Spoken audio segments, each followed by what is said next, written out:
Habang papalapit ang December 12 deadline, milyon-milyon ang nagtatanong, nasaan na ang medical evaluation ni Duterte? At mas matindi ang tanong na ito, bakit hanggang ngayon, confidential pa rin ang findings ng ICC? Sa likod ng katahimikan, gumagalaw ang isang proseso na hindi basta-basta inilalabas sa publiko. Hindi dahil may tinatago ang ICC. Hindi dahil may niluluto laban sa sinuman, kundi dahil ang medical evaluation ay bahagi ng pinakamahigpit, pinaka-regulated at pinaka-secured na phase ng international criminal proceedings. Dito nakapaloob ang mga sensitibong detalye, mental condition, cognitive capacity, psychological stability. Mga impormasyong maaring makaapekto hindi lang sa kaso, kundi sa integridad ng buong trial kung basta-basta ilalabas ng walang tamang legal procedure. At sa puntong ito, may isang malinaw na katotohanan. Confidential ang findings dahil hindi pa ito dapat malaman, hindi pa ito pwedeng manipulahin, at hindi ito dapat gamiting pang politika bago pa makapagpasya ang korte. Ngayon, sisilipin natin ng mas malalim, ano ang tunay na kahulugan ng pagiging confidential? Bakit mahalaga itong protektahan? At ano ang maaaring ibig sabihin nito para sa hinaharap ng kaso? This is presented to you by Education 4708. Just proceed to view the full content. Magandang araw mga ka-EDOX, at welcome pong muli sa ating channel. Sa mga hindi pa nakapag-subscribe sa channel ko, mag-subscribe na kayo para lagi kayong updated sa ating mga talakayan araw-araw. Kaya tara na! Ano ang totoong kahulugan ng medical evaluation ng ICC? Sa gitna ng pinakamainit na usaping legal sa bansa, may isang tanong na kumakalat online. Isang tanong na may kakayahang baguhin ang takbo ng isang buong kaso. Ano ba talaga ang ibig sabihin ng medical evaluation ng ICC para kay Rodrigo Duterte? Hindi ito simpleng check-up. Hindi ito routine hospital visit. Ito ang legal gatekeeper na magpapasya kung ang isang dating pangulo ay maaari bang humarap sa isang international criminal trial. Ngayong video, isa-isahin natin, malinaw, malalim at walang tinatago, kung paano gumagana ang medical evaluation, bakit may critical deadline na December 12, at ano ang maaring mangyari pagkatapos ng pagsusuri. Ang medical evaluation ay hindi simpleng physical exam. Ito ay forensic legal evaluation na isinagawa upang sagutin ang isang tanong. Nahahati ito sa apat na pangunahing bahagi. Sinusuri kung malinaw ang pag-iisip. May sapat bang judgment? Naiintindihan ba niya ang realidad ng kaso? Kaya ba niyang gumawa ng matitinong desisyon? Dito tinitingnan ang memorya, comprehension, attention, kakayahang magproseso ng impormasyon. Kung may cognitive decline, maaring makaapekto ito sa korte. Mahalaga ring matiyak na naiintindihan ng akusado. Ano ang mga paratang? Sino ang prosecutor, defense, at judges? Ano ang proseso ng ICC? Ano ang posibleng resulta ng trial? Hindi pwedeng confused, hindi pwedeng hindi sigurado.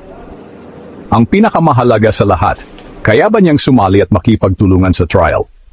Kaya ba niyang kausapin ang abogado, magbigay ng instructions, mag-attend ng hearings, umintindi ng testimonies at ebidensya? Kapag hindi, malaking issue. Bakit may deadline na December 12? Marami ang nagtataka. Bakit may cut-off date? Bakit kailangang December 12? Ang sagot, ito ay bahagi ng official ICC legal process. Narito ang step-by-step flow. Step 1. Panel of Independent Experts. Pipili ang ICC ng neutral, international medical experts. Hindi sila political appointees at hindi sila bahagi ng local politics. Sila ang magsasagawa ng full evaluation.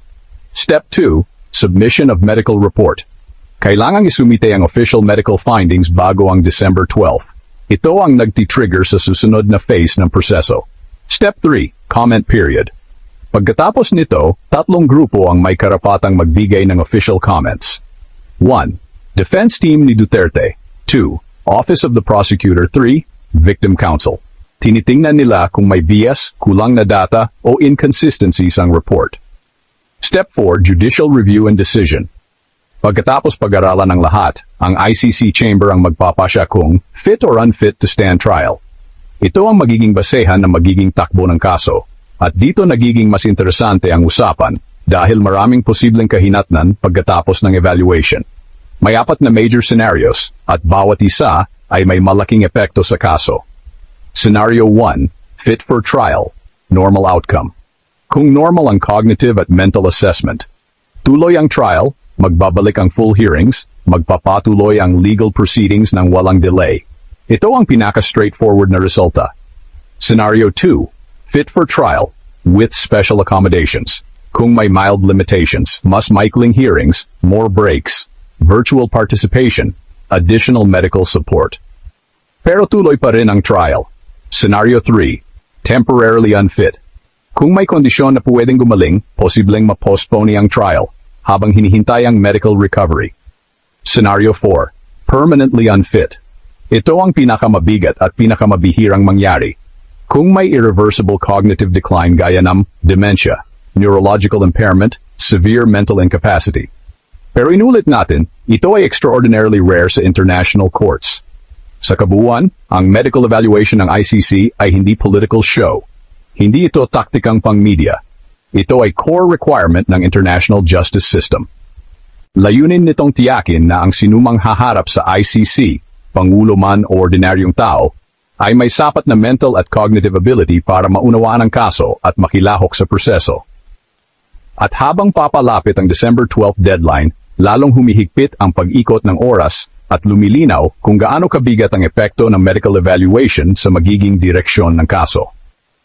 Ito ang tunay na kahulugan ng medical evaluation sa ICC, isang legal checkpoint na may kapangyarihang baguhin ang takbo ng kasaysayan.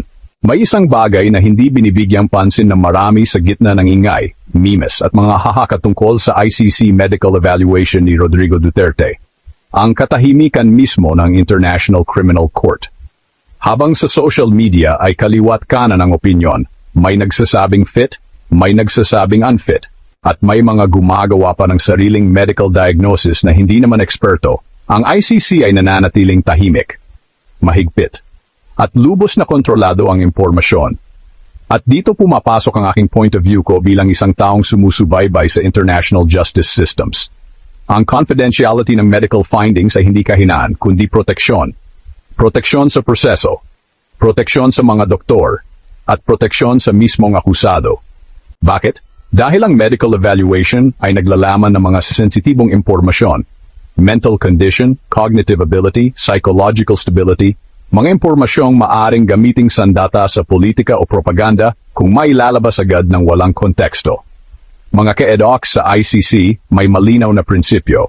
No public release until the court has reviewed the findings. Hindi pwedeng maunahan. Hindi pwedeng lagyan ng kulay. At hindi pwedeng gawing meme bago pa man ito mabasa ng mga hukom. Kaya kung may nagsasabing bakit hindi nilalabas agad, ang mas tamang tanong ay, bakit ba natin gustong ilabas agad? Dahil sa politika? Dahil sa curiosity? O dahil sa takot sa posibleng resulta?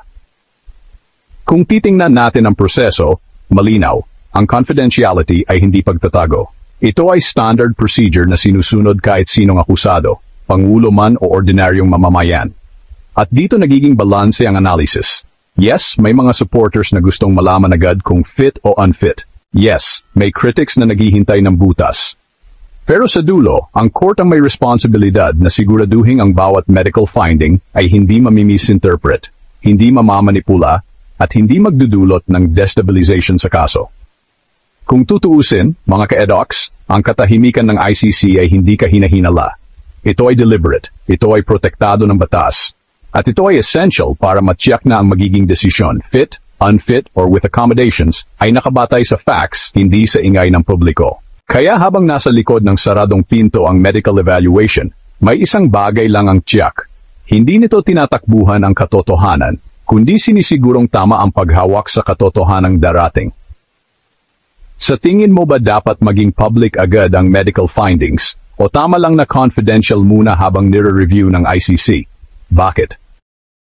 Ipahayag ang iyong saloobin sa comments at huwag kalimutang mag-like, mag-subscribe at mag-share nito sa iyong mga kaibigan.